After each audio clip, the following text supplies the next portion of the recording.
Fandom home, we are WNST. Towson, Baltimore. Baltimore Positive. We are positively out on the road. We're doing the Maryland Crab Cake Tour. It's all brought to you by our friends at the Maryland Lottery. I got Raven Scratch-Offs giveaway. Humpin' Howie here is going to get one. Howard Scher is my longtime friend, DJ, partner. Also our friends at Jiffy Lube send us to Owings Mills all the time. They get Luke and Jones back and forth out here to Owings Mills. I don't come to Owings Mills as often as I used to. You do not. I do, but I do now. I'm at Mama's on the Half Shell. We're here having some lunch on a beautiful day here at Foundry Row. I call it Painter's Mill because I saw Frankie Valli in the Four Seasons right over here. I saw Crack the Sky many years ago. Come on out and enjoy some great food. You are a customer here, Howard Scher. I am a customer here. Absolutely. Well, I'm going to promote Duck Doctors because Howard and I are old hockey goons. We met down at Civic Center. That's correct. Back in 1984, 85, 86, we became friends. My son was born in 84, and vividly Howard remembers my son sitting on his lap at hockey games when he was 4, 5, 6 years old. He's 40 now, Hal. That's okay. That's crazy. And Howie and I had a DJ business together in the 90s doing music and lugging equipment and Tom Gavin's DJ Delights, and Tom's still a great friend of mine. But you do Duck Doctors now, so plug away first, and then we're going to go backwards through Oriole history, rock and roll history, and how you do eat here at Mama's on the Half Shell. But more than that, like, we have a hockey background, and we're going to talk about Jeff Amdur today. Okay, I'm down with it. You're down with it? Duck Doctor. What do you do? We're an air duct cleaner and dryer vent cleaning company based right in the area here. I'm going to have a French fry pizza story. Office is located in Owings Mills here, but we service all of Maryland, D.C., Virginia. Including Towson, where I am. Including Towson. Mm-hmm. And very competitive pricing, probably the... What do you do? You have this thing that goes in and sucks ducks. So we have a truck-mounted vacuum, which is different than a lot of our competition. You did pull up with a truck when I saw you, yes. A lot of our competition... What you did at my place was... it was like, whoa, you know? Yeah, it's a process. It was like scientific. It is. Gave me it's like duck surgery. You gave me like readouts that my wife got when she was like battling cancer with all these little particles and like literally, right? Yeah. So we pull up with our vacuum truck. We hook up to the supply and the return, and we go to each vent with a tool called a whip, which is basically, it looks like an octopus, but it's connected to an airline. Right, and it goes into the ductwork. It frees up all the dirt and debris. It gets sucked outside to the vacuum, when a lot of our competition is wheeling like something similar to a carpet cleaner in your house that's just a glorified vacuum. So we have the top cleaning system out there, and that's what sets us apart, really. Well, my wife was battling with leukemia, the air and air quality, and I think anybody during COVID, right? COVID's kind of changed. Yeah, I've had Martin Knott on a million times talking about this, just particles in air and how germs spread and how ventilation works. You always think about it when you're on an airplane. You might not think about it at Mama's on the Half Shell. Correct. And there's high ceilings here. Yes. Right? I mean, you go down to Mama's on the Half Shell in Canton, it's a row house, right? So, so I think differently about it. Like, you've been here, I haven't touched you. I would have hugged you 100 times over 15 years ago. I think differently about all of this, but the air we breathe, very, very important, dude. Yeah, it is. It's funny, Duck Doctor, sucks ducks, but important. It is. And especially if it's dirty. Like, when you clean mine, that ish had been there a long time. Correct. You're like, when's the last time you had your ducks? I'm like, 2010 maybe, 11, like. Probably longer than that, but yes. That's what I could recall, right. I mean, indoor air quality is a huge thing now. School systems are, rotating schools and having it done. We did a couple schools in Virginia earlier in the year. A lot of businesses, retail stores. People are much more cognizant of it now since COVID. So, and you wouldn't believe the stuff we find at people's Now, how do we stuff find you? You find us. Give the number, Howie. Come on, promote. 800-955-1275, or you can email us at baltimore@duct.com. Both of them wind up with me. So we're like such good friends, and I don't have a lot of pictures with you over the years, but I remember I have pictures of you in the studio in 1993 at the Radisson Lord Baltimore Stan Charles in those pictures, Eddie Lauer's in those pictures, Vince Fiducia, bunch of different people. But, like, you were, like, in my radio thing doing radio stuff. You were my ballpark reporter, and I completely forgot about that. You should be able to promote something here, you know? You should be able I appreciate that. Thank you. You should be able to give a good read, I appreciate that. Tell them where they can find you again, Howie. 800-955-1275 or Baltimore at ductdoctor.com. And that's that. That's all right. Howard Scher's my dude. I was going to let you just go on, man. You know? Okay, I'll talk all day. I know. Hey, do you remember the time you called me up and said you need to get to the studio at like 1 o'clock today or whatever time it was? And you're like, I wouldn't tell you why. You wouldn't tell me why. Yeah, it was a Stanley Cup day. The Stanley Cup was there. Yeah. I remember that was a good day. Yeah, it was pretty cool. We've had a lot of good days, right? Like last time you came on, I think we were at State Fair. You came over. The documentary had just come out. You're busting my chops a little bit about how you're not in the documentary. That's true. I don't have a lot of pictures of us together, like literally, because I'm thinking about this, and I feel terrible about it. Like if you know what I really feel terrible about, and I cried about this last week, so I really did feel terrible about it. Phil Jackman died 2 weeks ago, and I didn't reference him in the documentary. And now you and I are here like about to talk hockey, which was, dude, I don't have a Capitals experience. I didn't have a Capitals girlfriend. There was that beautiful blonde girl that wound up working in the press box that I always had the worst crush on, that I was like afraid to talk to. I didn't go to Capitals games with girls. I didn't go with dudes. I don't think I ever went to a Capitals game with you. You and I went in a snowstorm one night. Am I nuts? No, it wasn't you. I went to a Florida Panthers game in a snowstorm. We were driving up the side of the road. Good. I don't have a lot of hockey friends, right? Right. Like, I mean, I don't know. I think we went to Hershey together. In the car together, just you and me. I did that with Bill Yeagy many times. He was, one of the off-ice officials with the Skipjacks. Right. But, like, in that era, the people that I knew that liked, I mean, I would see Jimmy Jackson, and I saw his son a couple weeks ago down at the Baltimore Sun reunion. I would see George Taylor. I would see Gary Fisher up in the press box.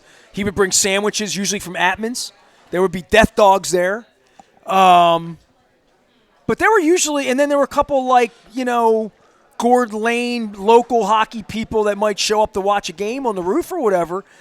And then you happened because, like, it was a little boring up on the roof. Right. There was no replay.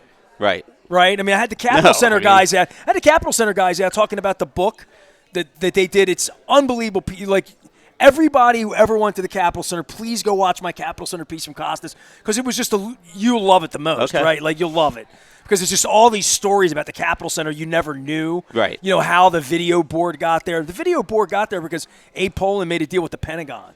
It was like the biggest screen in the world when it happened. And the machines they had were $250,000 cameras to make it work. And then bands came in and said, "You're not videoing us."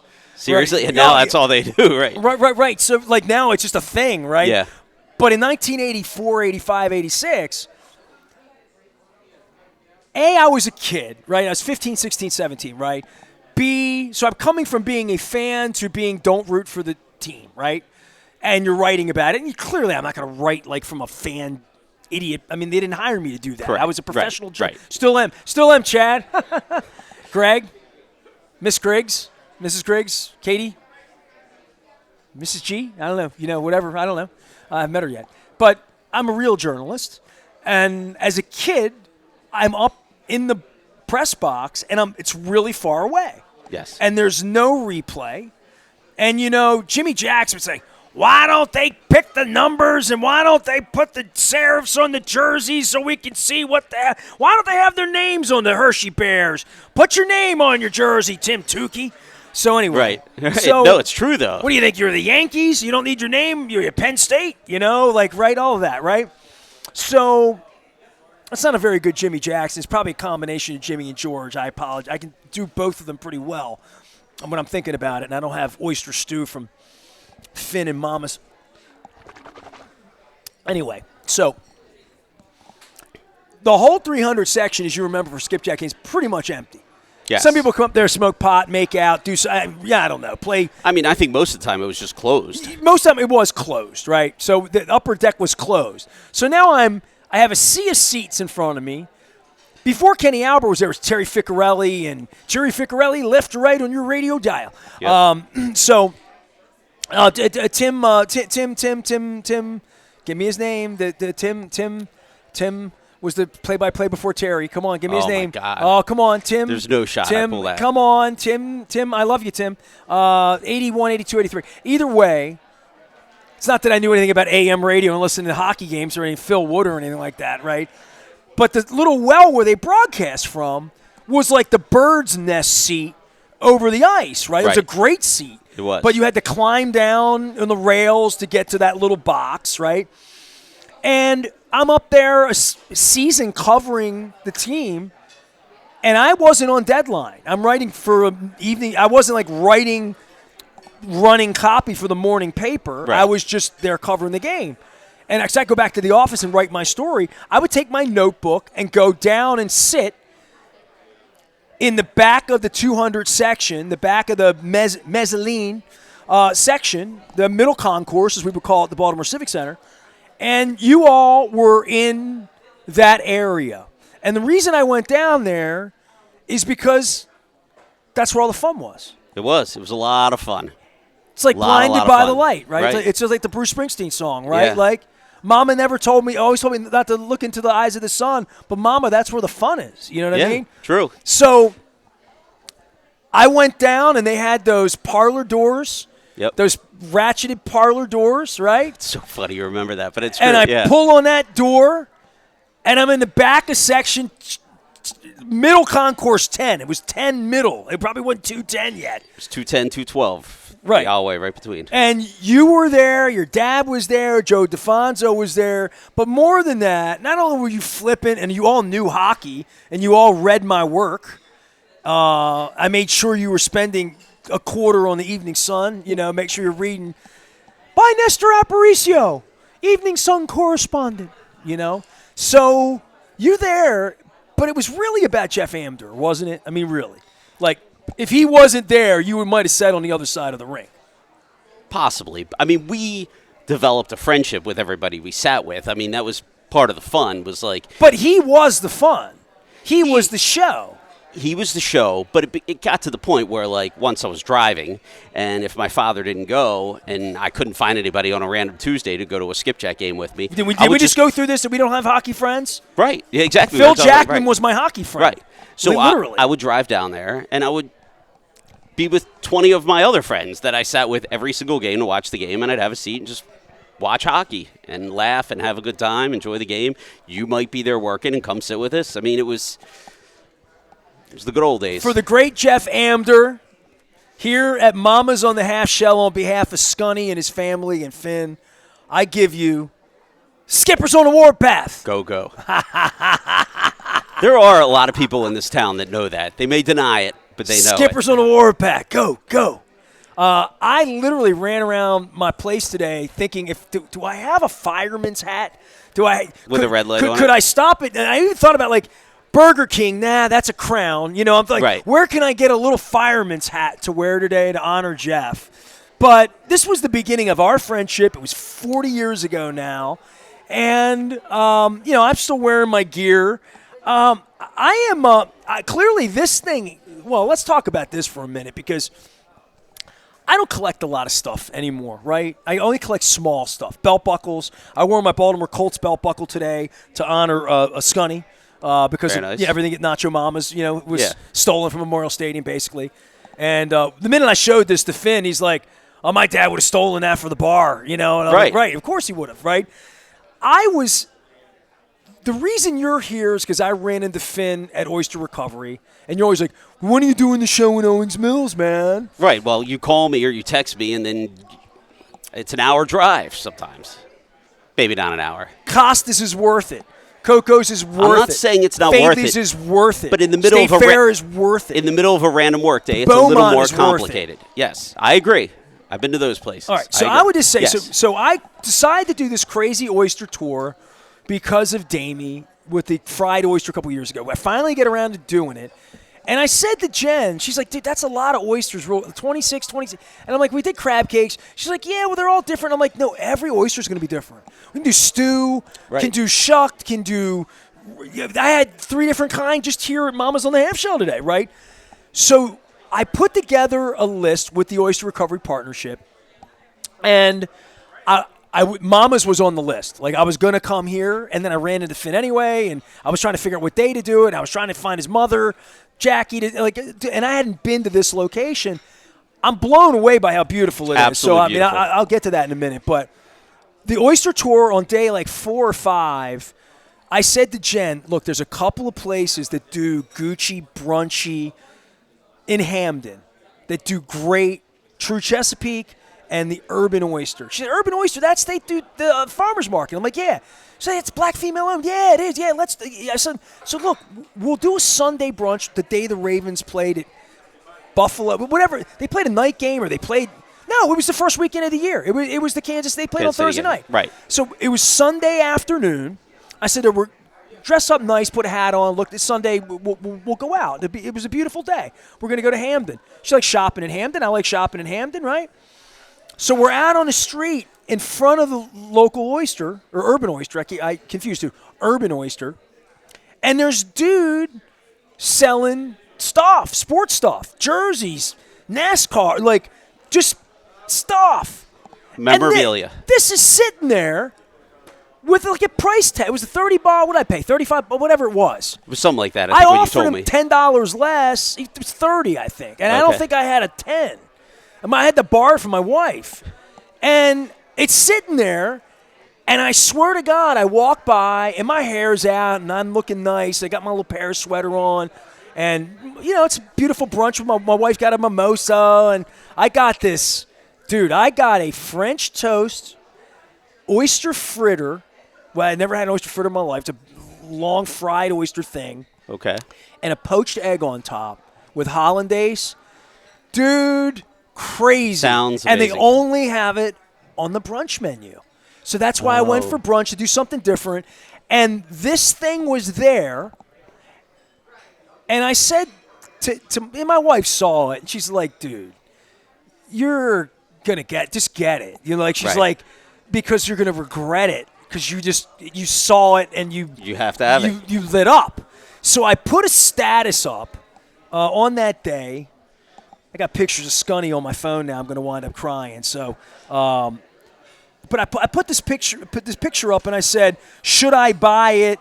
What should I offer? What's it worth? Walking the avenue in Hamden on the Oyster Beach, September 8th, and found this pearl of my past. A little oyster reference there because I'm smart. Dude wants $30. Should I buy it? Where are my puckheads and skipjack fans of the past? And I sat down and had this delicious oyster thing, right, on the Oyster Tour. 23 comments, 41 likes. Everybody's like, dude, buy that thing. If you don't buy it, if I somebody find else it, will, right. And you could see the dude had all this stuff on the racks and stuff, but this thing was here. And we ate, and I didn't have, cash, and I literally had a $20 bill in my pocket. It was my emergency 20s, all I had, And I'm like, all right, I'm going to go buy. And I'm like, I offered him 20, and I think I had a 5 or something. And he's like, nah, man, I got to get 30 for that. I'm like, dude, let me get you, I'll get you the $5. Just give me the thing, Yeah.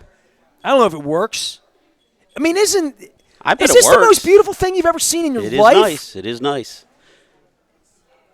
Gosh. You got to find a home for it. Skippers on the warpath. Go. All right, there you go. So Howard Scher is here. We're at Mama's on the Half Shell, paying tribute to Jeff Amdur. I'm not even drinking anything. I don't think he really drank or anything. He was like a French and Spanish teacher, right? Yes. He was like Howard County Schools, I believe. Yeah, and I would see him at Oriole Fan Fest and stuff like that. But when I would say the rest of my life, when I think of the Skipjacks, it's only been 40 years. You can't. They are one. I think more of him than I think of you. Or Tim Tukey, or Mitch Lamoureux, right. Or Tyler Barry Larder. Trotz, or right. Tyler Larder, or anybody else from P.E. Island and Doug McLean. To me, the Skipjacks, when I see this, I think of Steve Seftel, of course, yes, and Jeff Amdur. Steve Seftel and Jeff Amdur. That's a pair. Do you know what happened to my Steve Seftel jersey? Did I ever tell you? Maybe. I remember the jersey, though. Well, this is because you were the only one that had one. This is my Skipjacks jersey that fits, okay? This is not a real jersey. This is a little bit of it's a Terry. I think it may have been like more of a kid's to put over gear. I mean, it doesn't fit like a kid's. It fits me nice because I'm svelte, right? So thank you, Planet Fitness. I appreciate you. So I found this somewhere along life's highway. It wasn't mine in our era. I was the reporter. I didn't wear gear. I didn't, right. Right? Right. So I found it, and it fit me, and I got it. I've told you the Steve Seftel jersey, right, the 14, that I was in Portland, Maine, nationally syndicated when I was doing Sporting News and 101. I was doing an appearance there. They put me up in this place, the Queen and State, and Bill Cosby. The Ravens had just won the Super Bowl. It was like 2 weeks before. Mike Flynn was supposed to come and, live large with me in Portland, but he had to have a scope and a knee thing because he was like the center on the Super Bowl winning team. Right. So I'm at this. They put me in an estate. They put me in this old Maine inn, and they sent me like Finn sent me this soft shell crab thing. They sent me a lobster. It had to have been 3-4 pounds. That's pretty nice. It was like I was just a schmuck doing afternoon nasty nationwide, right? Right. And I'm up in Portland, Maine, and they had me in a very aggressive schedule. The Portland at that point, Trotz was long gone at that point. They were the Caps farm team. I played bubble hockey in a bar with a number 1 draft pick of that era that failed. Okay. He was a late 20s pick, early 20s pick, but for the Caps. For the Caps. Okay. He was playing, but he was injured. But we played beer bubble hockey in a bar, and then they took me to a pizza joint in Yarmouth, Maine, Yar or something. Okay. And we're in a pizza joint, and a dude comes in, and I recognize him a little bit, and he's like, "Nestor, I'm here to see you. I listen to you every day." I'm like, "Thanks, man." He's like, "No, man. I'm from Laurel, Maryland." He said, I was the equipment manager for the Skipjacks. That's why you recognize me. And I'm like, he said, "I came to Portland with the team, with Trotz, with Wow. everybody." Okay. And I'm like, he's like, "I have a whole trunk of red and white Skipjacks jerseys." Wow. Okay. He said, "I have Tyler Larder. I have, let's see, Steve Malte. Okay. I have Robin Bawa. I have Chris Felix." I know he had Chris Felix. So I said to him, I have Sean Simpson. I have Jim Rivnak, right? So I'm just going through these names, right? I said to him, "Do you have Steve Seftel?" He's like, "I don't know." He said, "I'm going to go home." He said, "Where are you tonight?" I said, "I'm playing bubble hockey with the kid from the Caps, and I dropped the puck. Okay, I dropped the that's puck cool. in a Skipjacks jersey. That's I pretty dropped cool. the puck in this. I'm sure Tom Ebrey I was real dropped happy the about puck that. in this jersey at center ice in Portland. This was the one I was wearing, literally. Nice. Okay, I like that. So I dropped the puck, and I had this sky, but my seat was like next to the penalty box. Okay. And it was like a lounge chair. Like these nice lounge chairs at Mama's, because it was like the Lazy Boy Company bought the sponsorship. It was like so, and it was like you won the contest to sit with me at the game because of the radio. It was a big thing, right? Okay. So it's Portland. it was big in Portland. Right. Give me a little respect there, in Portland. Right. So I love you, and I've never told you these stories. Yeah, this is what I yeah. invited Mike Flynn to come do. Like, he would have been a part of all this, and he would have been the Super Bowl champion, like, getting his ass kissed too, and he probably would have been with me dropping the puck, and he went to Maine. He's a Black Bear. Okay. Right? He's the main event. Right, so they would have all known him. Right. So this is why I was trying to do all this, right? So I only got to be half a hero, but I'm in the bubble hockey place, and the guy called me earlier in the day and said, "Which one do you want?" He literally is on the phone with me. I'm on my Cell 1 block phone, 2001, big gray thing, the shoe phone, the Maxwell Smart. And I said, "I want the Steve Seftel." He's like, "I got it in red or white. Which one do you want?" And I'm like, I want the red one. Like the red would just pop a little bit. I always like the road jersey. Then we wore them on the road, so we watched them play. Right. You had to go to Hershey or Rochester to see them wear the road jerseys. Right. So we love the Skipjacks, cool. right? Yeah. Obviously, I love it enough to spend $30 on a pen fully clock. functioning clock. Fully Right. functioning clock. Wow,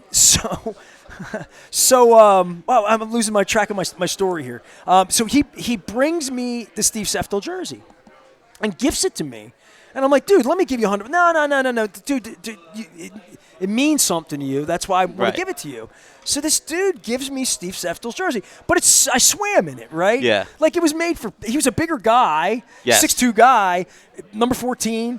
But I swam in it. So I wore it for fun. I have pictures with you in it. I think I wore it the night that the Trots brought the Predators into the arena, Royal Farms Arena. Right, I remember that. Right. So about 2-3 years ago, I'm cleaning stuff. And when I moved from downtown to Towson, I actually right-sized. I got bigger. I mean, I wasn't trying to get rid of stuff. I was just like getting sentimental. I'm 56 now, right? So it's probably 52, 53. Steve Seftel has written a book on mental health challenges. Dougie McLean was like a real guiding light. Speaking of PEI, I brought Dougie McLean up. Get some PEI oysters out here at Mama's. Still didn't go over the bridge. Crazy. Crazy too. And it was the day Scunny died, even crazier. All this stuff kind of comes together. So this jersey's been in my property since February of 2001 is when I got it. The night I got it, it was the night He Hate Me played for the XFL. That was that night. Okay. I was in all the Portland bars and people were watching the XFL. It was the launch of Vince McMahon's the He Hate Me League, right? So I got that jersey then. I wore it for 20 years. And I got mileage out of that jersey. You saw it. You knew I had it, right? Right. And every time I would wear it to a Caps game or whatever, I'd wear it on the bus. I wore it on a lot of puck buses, right? So, I got my wear out of this. I was wearing it with Trotz when we kissed the cup. I was wearing it. Wow. I was wearing it with Trotz when Trotz lifted the cup at the Mandarin Bay or Mandarin Orient. Oriental. Yeah, Mandarin Orient place in the Strip. When I kissed Trotz, I'm wearing Seftel's jersey. Was it Mandalay Bay or? No, it was Mandarin Orient. Trust me, it was. Yeah. Okay. So, so that jersey, Seftel saw the picture. We're Facebook friends. So he saw the jersey. So I haven't seen Steve since then. I haven't seen Steve in 35 years. But Steve and I he's been on the show. Okay. Right? Talking about, his career and whatnot. And the reason that he was special to me is the first time that the franchise is transferred. We had, tell everybody the story. You know better than me. From Penguins to Capitals. We're talking 85, 6, 7. Tell everybody how bad the hockey was during the independent year. It was as bad as it gets. And we were in the stands watching it, and I was covering. We were there just about every game, if not every Beyond expansion, Murray Bannerman, right? Yeah, it was. You can't even describe how bad it was. Well, the Penguins were funding the Skipjacks with players. Right. Gene Ubriaco. Then Gene went and coached the Penguins. And the Skipjacks had fallen without a team. There were 23 teams in the league at the time. They didn't have a team. Right, and they were struggling to get players. So teams were randomly loaning either a grizzled veteran or somebody that couldn't make their AHL team or even their ECHL team. Ubriaco, when he talks about that team, it's totally like a bad slap shot. Yeah, and then guys would get hurt, and then somebody else would have to loan them a player. And or they they'd wore sign these a random free uniforms agent. that no longer look like the Penguins. They had like a red thing, and it was kind of maybe like a Baltimore flag kind of thing going on. Yeah, that I one do not independent. remember those. Yeah, it was a little weird. There was a little red, and then David Poyle came in after telling me we don't want our farm team in Baltimore because our players won't feel penalized enough if they can live in Columbia. Right. I remember you telling me that. Like, literally, that's the truth, right? So the red thing had the first practice I went to, and I knew Brian Murray and Terry. I mean, I knew Jack. I knew the people from the Caps because I covered the Caps with Phil Jackman. There's another Phil reference for you, right? At that time, because we're talking 85, 6, 7, 8. the Capitals took over, and when I went to the first practice that first day, before Piney Orchard, I think it was probably at the arena, I just got the the numbers and the roster, and he was the first kid off the ice, and he was just a nice, sweet, pin-up Canadian boy, looked like he was in a boy band, and he was just a big dude, and he was just a nice kid, and covering hockey was always sort of not you wrestling, but usually nice kids, right? Nice Canadian kids for the most part, right? And so he wasn't my favorite, but he was amongst my favorites, and he was just a guy I knew. We didn't chase girls or drink or anything, but he was that guy, right? And so I had his jersey all these years, and at some point when I pulled it off the rack, it was definitely 2.5 years ago. It was when I moved, because I put it in a box where I live downtown. My back was hurting, and I was all like, I don't even want to carry it. And I'm going to die anyway. I want to give my stuff away. You know what I mean? Right. So I text him, and I'm like, send me your address. And he sends me his address. He's up in Canada, outside Toronto, Hamilton area. And I put his thing, and I put the box, and I took the jersey, put it in the box, sent it to him. Like he didn't have one? No, he didn't have one. So he got it in the mail, like a real one. And his kid's wearing it. Oh, that's cool. Oh, my God. He lost it. He called me, emailed me, sent me pictures, all this stuff. He was beyond thrilled because he didn't have it. Wow, that's surprising. I figured he would have had a jersey. Those guys didn't save their stuff, man. They all thought they were going to the Hall of Fame, right? Right. True. Right? I mean, now we're in a different culture. Howard Scher's my guest. We're at Mama's on a Half Shell. We're in a different culture where when Lamar plays Jalen Daniels, they swap jerseys. They don't just swap jerseys. He talks on the first thing he says after the game when whatever pretty girl's out with whatever mic stick she's got out on the field. He's like, I got to get his jersey. It's the first thing they think. So it is important, to them, right? Yeah. Imagine if you don't have your stuff, or if you have too much stuff, or your stuff's too big, what do you do with it? I mean, this is how the stuff winds up in these auctions. I see Robbie's auctioning off this and auctioning off that. I mean, for me, Steve Seftel's jersey probably would have brought, $200-300 on a eBay or something like that. Probably, legitimate patched game used, maybe more than that. It might be 6-7. I mean, kind of a weird item to get because there aren't many of them. No, for sure. I mean, you can get Hershey Bears jerseys. Right. But Rochester Amherst, the teams that have been around, this only existed for such a limited period of time. And, dude, it was stunning to me. I'm out having that oyster, and this thing's there, and I'm like, when do you see this anywhere? You don't. I have a T-shirt of the black and gold Skipjacks. You have a jersey. You have a black and gold jersey. I do somewhere, yes. It's in my closet. I had a picture of you. Yeah, I wanted you to wear it today. I think I wore it to that same game you were talking about. See, man, dude, this is like Halloween, where I told him to wear the jersey, and you stiff me. You come to the costume party without the. I wore the costume for some Amdur. of us have to do business during the day. You didn't even bring a damn ambulance hat or a fireman hat for Jeff. You know, I mean, Howard was my my ballpark reporter when. Tell everybody. I don't even know. Oh, 19. I know. Wait, let me think for a minute. Probably, 94 maybe, 93. Okay. Who 95. Were the players? You remember? Were you Sherman Abando era? Probably, but I mean, Palmero was on those teams. Hoyles. Okay. All right. Ripken, obviously. Right. Messina. Right. You watching the World Series or no? If there's nothing else on TV, maybe. Well, what does that mean? Tell me what that even means. I don't even understand. I don't know. I mean, I don't have a tremendous amount of interest. I'm not a fan of either team. I obviously would like the Dodgers hate the Yankees. I hate the Yankees. So see, that's what I keep saying. This is not a trick question. This isn't hard. This is is easy math. It still doesn't mean I'm going to sit down and watch it. I'm a little more invested because Janet Marie Smith is an executive VP of the Dodgers, and I love her. Right. I love Dodger Stadium. Tommy Lasorda was always really cool to me. Fernando. Oh, man. Fernando was on your teams. Yes. You didn't even think about that. When you covered the team for me, Fernando was on that team. Wow, I did not. I did not think of that. You know what I remembered when he died the other day? First off, I remember seeing him. I was at Camelback Ranch in Phoenix for spring training.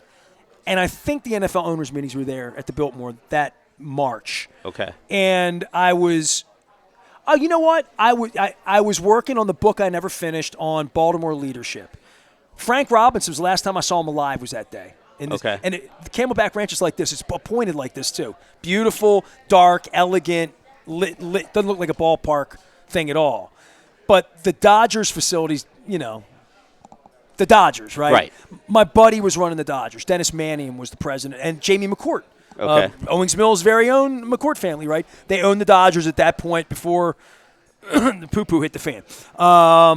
And I was there, and Dennis was in meetings and this and that, and I was waiting around. I saw Frank Robinson, and I wanted to maybe have him contribute to the book, and he said, I got no time for you, Nestor.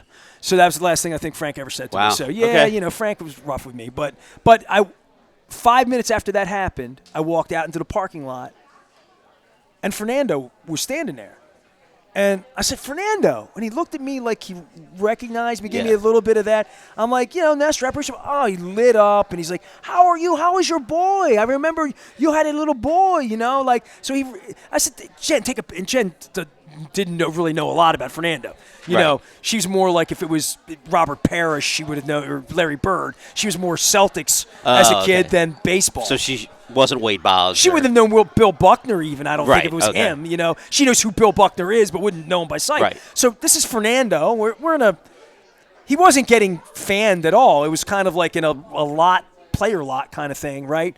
And I got to hang out with him and have this moment, take a picture. Jen took the picture, and she's like, man, you're really worked up. You never want pictures with people or whatever so much. And I'm like, fucking Fernando Valenzuela. I mean, stop. You know He's what I mean? legend. Dude, that line score the other day at the first 9 games he pitched, have you seen that? I shared it. Oh, did you? Okay. Dude, it is the most unbelievable thing. And I remember it. My dad subscribed to Sporty. I was a box score kid, right? Especially that time in my life, right? But this was shared, I believe it was, who's the dude with the funny hair at Fox? Morosi, one of the guys, shared it. One of those cats. Fernando Valenzuela's first starts of the, if I could just get my fingers right on the glass, I'd be able to look this up. His first starts in the major leagues are, by any account, it'll never be done again. It looks like a little league line score. So he pitched every 5th day in the month of April and May. Every game was a complete game. So every game he went 9 innings. Yeah. Okay. Every game, 5 hits, 4 hits, 5 hits, 7 hits, 7 hits, 5 hits, 7 hits, 3 hits. Strikeouts, 5, 10, 10, 11, 7, 7, 11. ERA 0.50. Through 8 starts, he was 8-0 with a 0.50 and 8 complete games. In the worst game, he gave up 7 hits and never walked more than 4. And how many runs did he give up in the 7-hit game? 4 runs total. 4 runs total in 8 starts. 7-hit game, he gave up no runs. 11 strikeouts. And only gave up 2 home runs in the whole stretch. These are the first 8 starts of his career. He was 20 years old. He was 20 years old. So we talk about Fernando, right? So that's why I wanted to. I'm going Dodgers here. Okay, fine. I'm with you. Now, where are you with the Orioles? Because I said something to you. We're here at Mama's on the Half Shell. Howard Scher is my longtime partner, old friend, hockey buddy. We're here to honor Jeff. A couple dudes came in and sat over table 9 over there, grabbed me for some Maryland lottery tickets, as everybody should do on the Maryland Crab Cake Tour. And dude said, hey, dude, I was in your 2008 sports guy competition and whatnot, you know? And we got to talking baseball, and he's like, hey, dude, the Orioles are going to give you a press pass back, right? And I'm like, I don't ever leave the house without having that question. You know what I mean? Of course. Like, literally, I never leave the house. And I literally was with you 30 seconds on opening day before or after I ran into Mr. Rubenstein's appointed representative on the club level. Because I'm always on the club level opening day seeing people. Right. So this guy asked me, and I'm like, please read the letter because, I can't go through my last 8 months. But if you want to know, I wrote about it at length, hopefully to keep your attention to do it. The Orioles, for me, they're going through this transition period here, and I don't know what to expect. No promises have been made, really, right? I mean, this guy's coy enough to show up and do not really dissimilar to what Donald Trump's done at the McDonald's drive-thru, which is sort of stage little videos. I'm going to give free beer out. We're going to take a video of it. I'm going to give hats out. I'm going to squirt the fans. I'm going to dance on the dugout. At some point when I see the Dodgers and the Yankees, when I come in here, everybody's wearing gear and TV and whatnot, I'm thinking the Yankees fans have waited all this time and they haven't won. Right? Correct. Messina still had a nude ring finger when he left, right? Yep. And the Dodgers, they're famous for, choking, not winning, right? And where the Giants are famous for getting over and winning, right? Through all of this. And you see what the Ohtani-Trout thing looked like in Anaheim. You see what these franchises like Kansas City that get up and walk for a minute and then just say, nah, we'd rather just pocket the money. Or Pittsburgh where they just pocket the money. And I don't know what kind of owner this guy's going to – I really don't. I know he's not going to be the kind of guy that's going to meet me on the Crab Cake Tour and sit here and be an honest-to-God guy that I'm going to feel comfortable sitting with and getting information from that I feel like – I feel like this is going to be run like a billionaire thing. It's going to be run like a corporate thing. And whatever that corporate thing feels like, that's what it's going to feel like. But I don't think it's going to feel like Corbin Burns at $215 million. You know, I don't know that we should have to do that, any of that, watching this particular World Series. But they're going to have to spend a lot of money, and then they're going to have to make a lot of money. And that's where you come in, customer share. How's that credit card? Burning up down there? Right, well. Ready to get those Birdland points? I had to prepay my season tickets. I think it was before the playoffs even. What kind of fan are you? What level? Give everybody – you really are a season ticket holder. I am. I did not know that. Okay. I do the Birdland membership. Okay, how long and what orange levels, silver, what are you? You know what? I don't even know because they changed it all this year. Okay, what do you buy? But it's basically games? you throw money into a debit account and you get a discounted ticket. It's going to sound like I'm doing a promotion for them, but you put money into a debit account. 1-800-DUCK Doctors. Get your Orioles tickets now. Right. Designated hitter, Howard Scher. Yeah, right. Remember them? Yeah, I guess they still have them. They still have those. So you're doing it right now. I am. Yeah, go ahead. You put your money in an account, and then you can buy as many tickets to any game you want. They're all discounted. But so, this past season, I didn't make it to as many games as I did the year before. But it was fine. I spent my money, took some friends, took some customers. So you put $400, $500, No, I think the minimum now $2,000? is like $1,200. $1,200's the number. Okay. I think. It used to be $600, and then this year they changed it. So it might be $1,000. But whatever it is, it went up significantly this year. Did you take advantage of the cheap beer and the hot dogs and the free? Yeah, because, you have the ballpark app on your phone. And you get, I think, 25% off at the concession stands. So that's the part, is like I'll take a group of guys with me and we'll be there watching a game. And you just get money off beer, basically. If you get beers for $12 instead of $14 or like that? Right, but I'm sitting there scanning my phone the whole game because we're getting a discount on everything we buy. So at the end, I'm out, and I'm not complaining really, but I'm out hundreds of dollars in concessions. How many games did you go to this year then? 5. Oh, so you didn't even go to a lot. Okay, okay. Yeah, but, you go with 4 people, 5 tickets. 20 tickets, right, okay, all right. Right, it adds up quick and you spend the money. So happily when they're winning. Correct. Dude, I met you at a hockey game cheering for a half-assed minor league thing because we love Baltimore. We love sports, right? So, you're putting your money in an account that they're earning interest on because they got my money early this year. They're going to earn interest year-round until I spend the money, in theory. It works for me. It obviously works for them. It gets people out there. What do you need to see them do? You're a sophisticated. You were in the media with me for a minute. You own a business. You're a big boy. You don't think about them as, Christmas ornaments and they're a family member. You think of it as a business. You were here when the Colts left. I'm wearing my Baltimore Colts belt buckle. I'll remind you. Right. You saw the 10,000 empty seats. You have a business. Maybe you couldn't go down there on that Tuesday. But it was alarming to me, and it should be alarming to them. It bothers me, and it reminds me of the damage that's been done, of how grand it was when you had a press pass in 93, 94, 95 to where it is now, and then the Washington part of that part's not coming back, that they're really going to have to build this in Owings Mills. And they're going to have to build this with people of color. They're going to have to build this with young people. And they're just going to have to get people that don't care about baseball, who are adults, to care about baseball for the first time. And that's going to be hard to do. So there's 2 parts to that answer.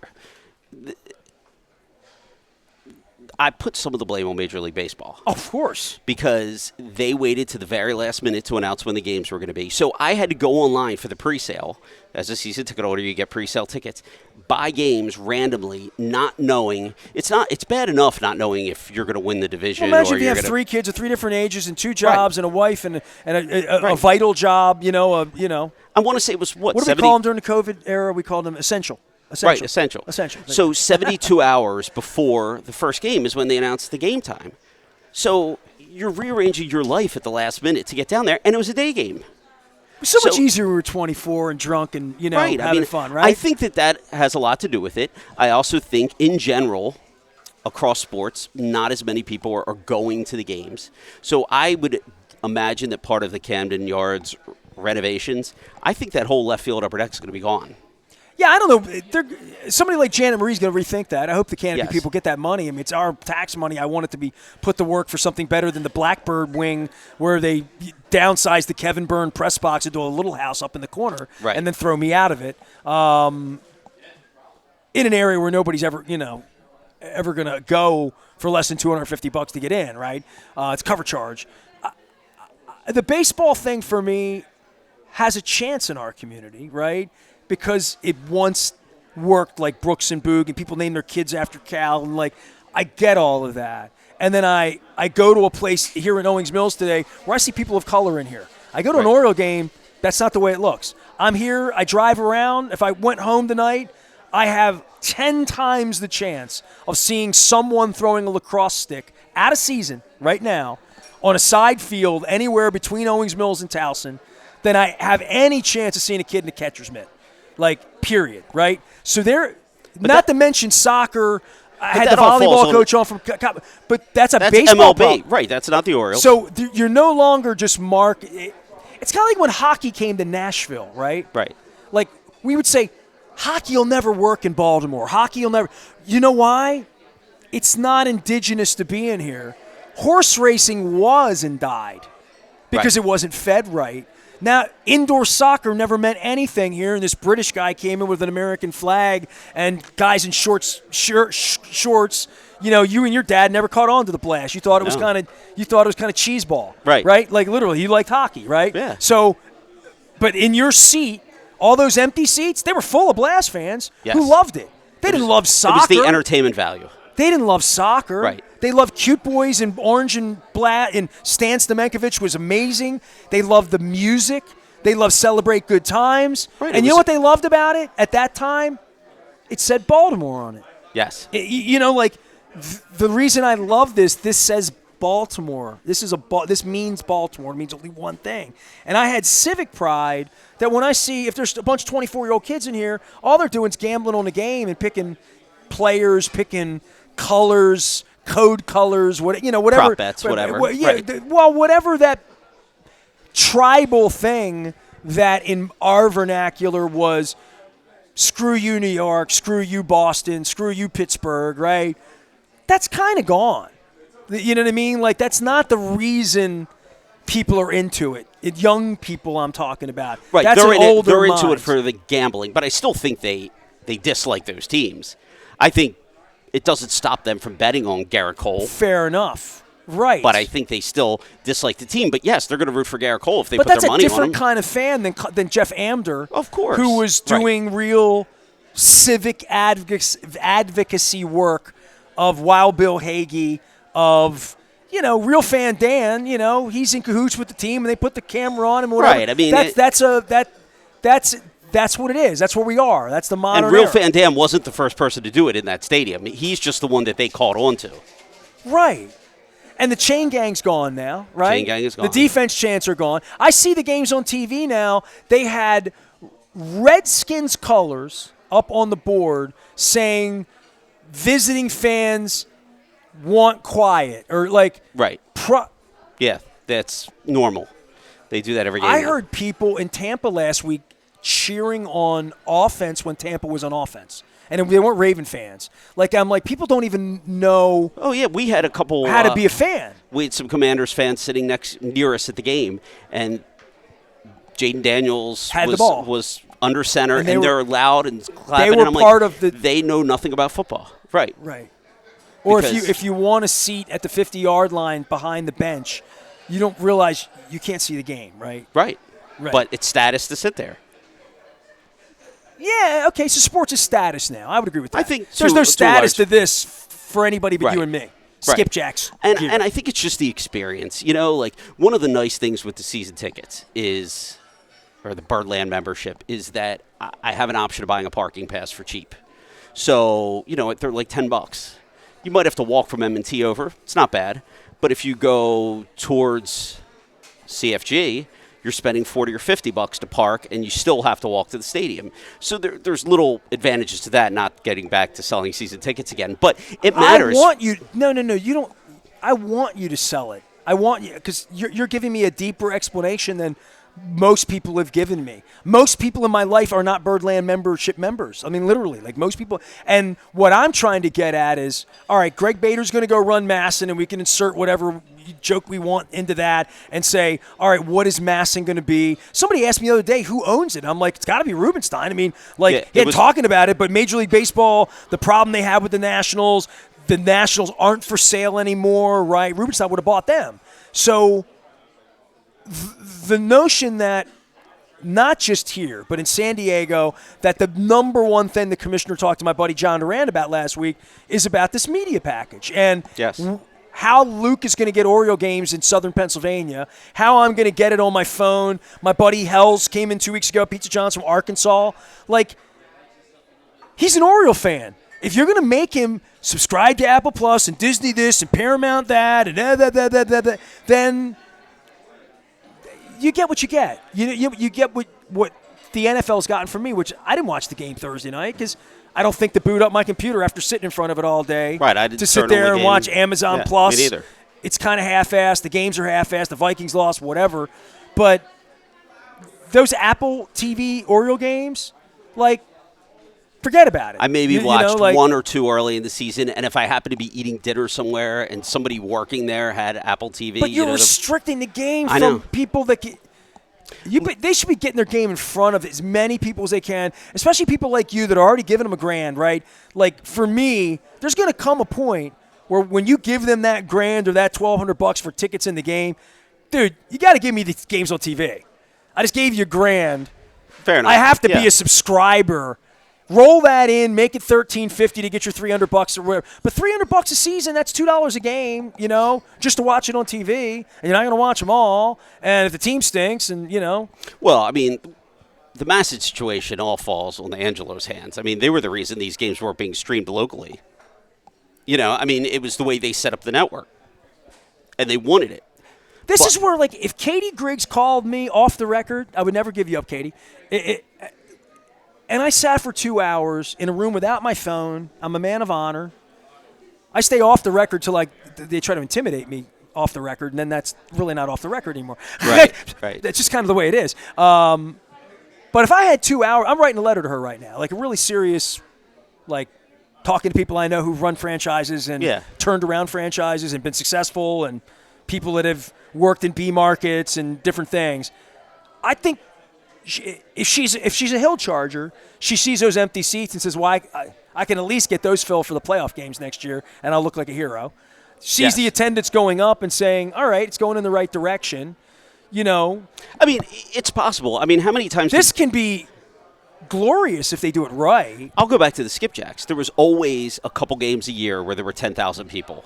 That was like their big thing, a Friday night. You give away And a tankard, give away something, Right. right? But I can also guarantee you that there were probably 3,000 tickets they stood on Baltimore Street or on Fayette Street and gave them to people walking to their offices, you know, or they came to you and said, Nestor, here's 10 tickets to give to your friend, you know, or your friends, your listeners, whatever year it was at that point. And yes, you could put people in those stands, but you might have to give away some tickets to do that. I'm not even – the measurement isn't even the optics of it. The measurement is the affinity and the avidity and the rabidity. I should tape that. Affinity, rabidity. Yeah, I got all of that in the team. You should feel like the team loves you even if it doesn't. I know the team doesn't love me. I know that on a first-hand basis. And, I mean, I gave them money for a quarter of a century, and they still threw me out. So I know how little the football team thinks of me and how the NFL thinks. And I know dude, you were a part of this. The arrogance of this Angelos thing for 30 years, that has to just absolutely end. And it has to be really noticeable and abrupt. And I mean, like, every spring training game should be on next year. Those players should be in this community at every Raven game, at every they should be doing stuff to not have an off season. That's right, because they've never done anything. They haven't used their television network to market. No, their television network's a joke. I mean, there's nothing on it when there's no games. But you got to give it a chance with Rubenstein. You got to see what's going to happen. And I'll tell you, the TV thing, in 10 years, it's going to be like the NFL. MLB is going to control all the networks. I guarantee you Masson's going to be gone. It's going to be absorbed by Major League Baseball. They saw what happened with the Bally Sports networks that went away. They took over those. I think Major Sinclair folks lost a fortune too. Right. I think Major League Baseball now is going to own the broadcast rights to 6 teams, I think, this season, or control the broadcast rights to 6 teams.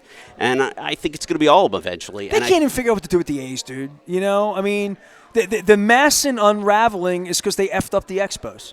That's really the truth. Yes. I mean, that's the demon seed of all of it. Of course. And they went into business with Angelos on that and regretted it to the end. Still regretting it. Still not untangled. We're still sitting here talking about Greg Bader running Masson and what is Masson and where's it going to be. And we know it's not going to be that, but it's going to be something else. And I keep thinking, like, how are they going to spin this to get me to write them a check just to watch the games on TV directly? And then if I don't, I'm gone forever. Yeah, that's really like, right. You're going to give me a $300 or $100, whatever the ultimatum's going to be. You're going to make me buy it, or I'm going to just at 62 just say, okay, I'll pick up golf. I'll go do I'll go do something else with my life. I'll start kayaking. Right. Yeah. I just read that one team has decided they're going to broadcast all their games on public broadcast TV, non-pay TV. They need to bring the game to where these people right. in Owings Mill, where do they get the game? They get lacrosse, they get soccer, they're into football, into basketball. If you're going to restrict baseball when it's on every night for 6 months and you still have 10,000 empty seats for the biggest games of the year in good weather and tickets for $15, they can't do enough. I mean, listen. This is not nasty. They just can't do enough to try to get – because you know why? You want Gunnar Henderson here. You don't necessarily need a $300 million payroll like Yankees and Dodgers. They need to generate revenue, or Rubenstein's going to be the Seidler guy in San Diego just writing $100 million sweetheart checks because he wants to win. Maybe he's Steinbrenner. Maybe he wants to win so bad that he's got deep pockets. I mean, he doesn't want to be a bum. He wants to be a hero. Right. He wants to be a hero. I know that. Yeah. So maybe he'll be that. But at a 74-year-old guy, the issue really here is, what are they going to build? We built Foundry Row here. There's people. There's commerce. There's people making money. Bartenders tip them well.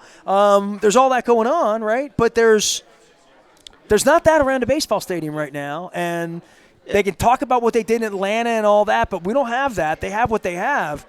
They need to make it measurably better. And I don't mean the team on the field, because that comes and goes. I mean it. I mean all of it. I think the experience will get better.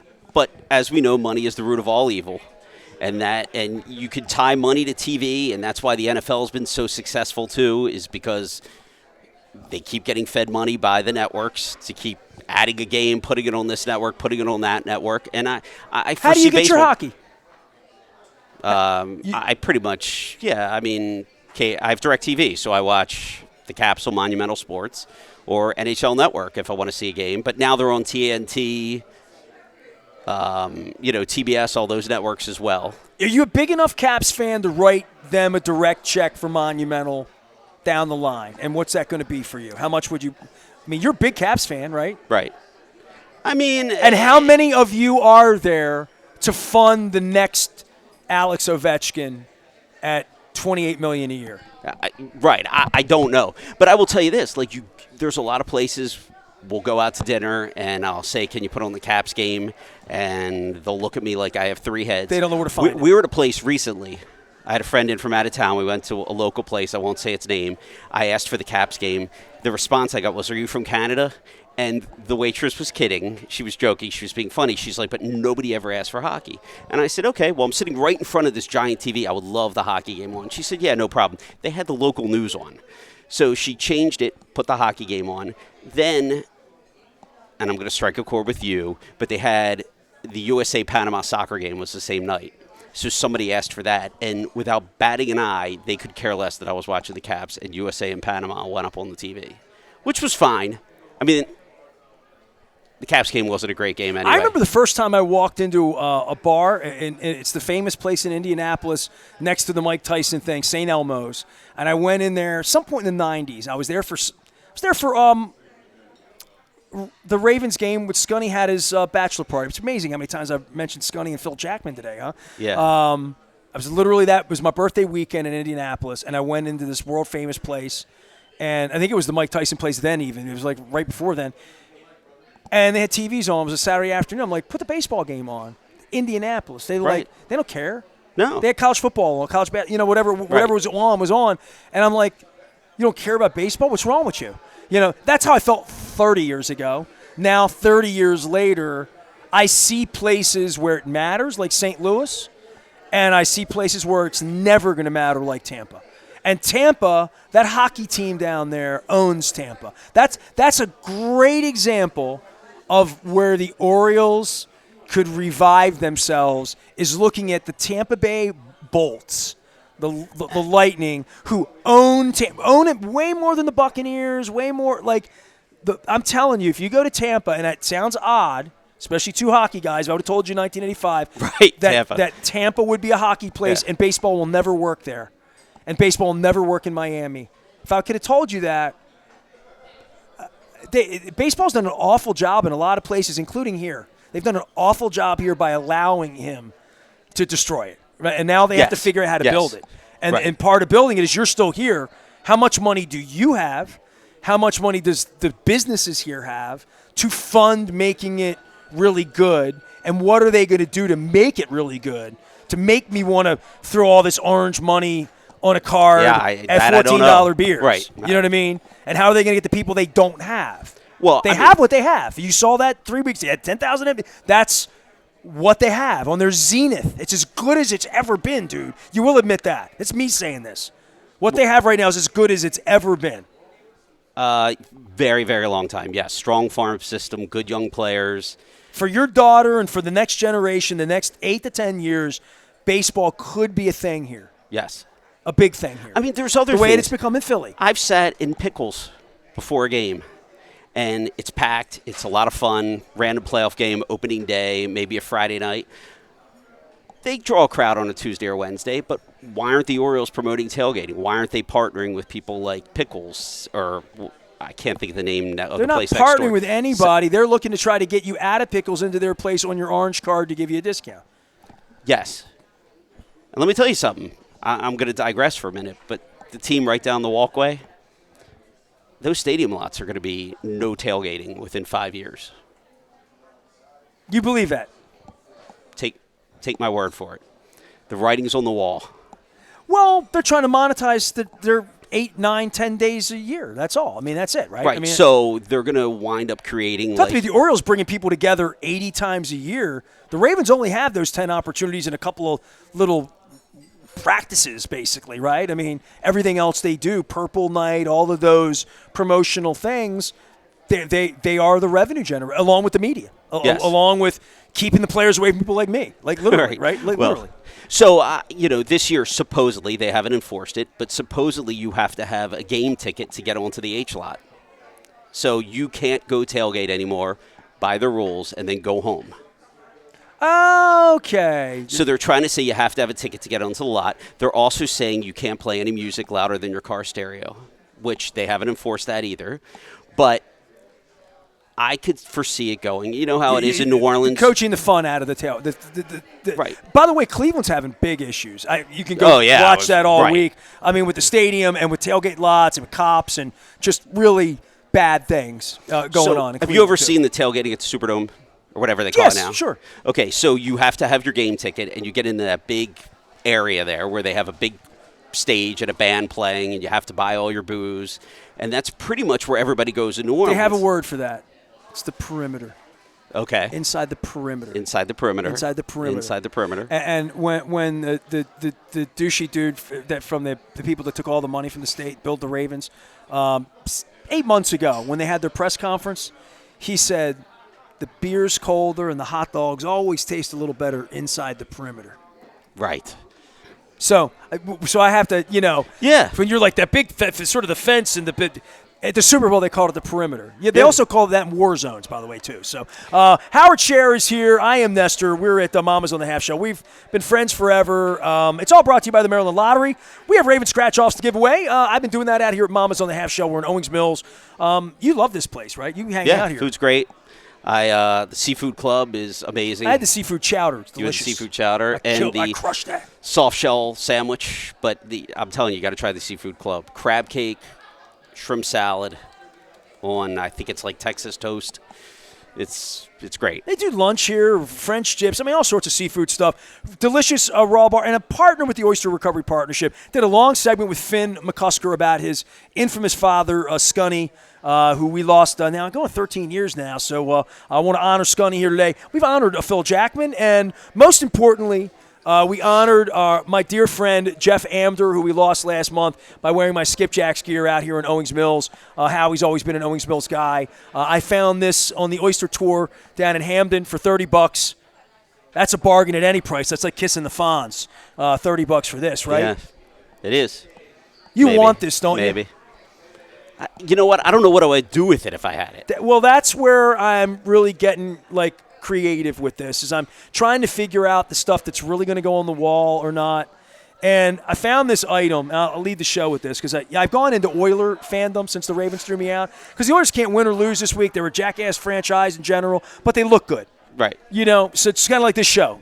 Jackass host, but we look good. So I found this item, and I hope nobody bought it yet, because I put a bid in on it to try to get it on the cheap. But I don't know that I'm actually going to get it or not. But it's this wall plaque. It's this Houston Oiler wall plaque that was just one of the most beautiful. Look at this. It's still up, so I can still buy it. Here we go. Look at this thing. Look at how good looking this Houston Oiler wall plaque is. I can't even get it to show up on the screen because it's showing a Panera. But it's the blue Oiler helmet. Yeah. You see, look how good looking that is. And I'm thinking $25 maybe next to my Skipjacks, so I could have a wall of my childhood. You know what I mean? Legacy. Put my Sixto Lescano Phillies Bubble P jersey up. You know what I mean? Yeah. Maybe Steve Sefton will send me. Maybe I get the Chris Felix Skipjacks. Right. I got a Skipjacks item. Text Steve and tell him you want him to send back the jersey. But I have all sorts of crap, and I'm thinking if I had one room to display my crap, this is the kind of crap I want to have. Well, you got to talk to Jen about that. When you Baltimore Skipjacks, when you Skipjacks from Baltimore, fight you Baltimore Skipjacks. And Jeff was running up and down the steps. Face a fight for a Baltimore score. Defensemen, forwards, and goalies. I bet you have the song somewhere in your computer. Will win without a doubt for Baltimore and Maryland. Every Skipjacks fan will shout. Fight, fight, fight. There you go. All right. Yes, good, sir. good. All right. Skippers on a war pack. Go. All right. Howard Scher. That's for Jeff Amdur. For anybody, all 12 of you left who love the Baltimore Skipjacks. My thanks to the Maryland Lottery, our friends at Jiffy Lube for putting up with me, Luke Jones for not joining me in Owings Mills, but for Jiffy Lube putting him back and forth, and our friends at the Oyster Recovery Partnership, and Curio Wellness, Foreign Daughter, as well as Liberty Pure Solutions, 1-800 Clean Water. Give him a plug for Duck Doctor, Howie. Come on now. Duck Doctor USA for your air duct cleaning and your dryer vent cleaning, 800-955-1275, or Baltimore at duckdoctor.com. And he'll talk hockey with you, too. And if you're a client, he'll take you to the Orioles game and get you the expensive drinks with a Birdland Club membership. I am Nestor. We are WNST, AM 1570. Towson, Baltimore. We never stop talking Baltimore positive from Mama's on the Half Shell. But I'll be over at Nacho Mama's getting that burrito quesadilla.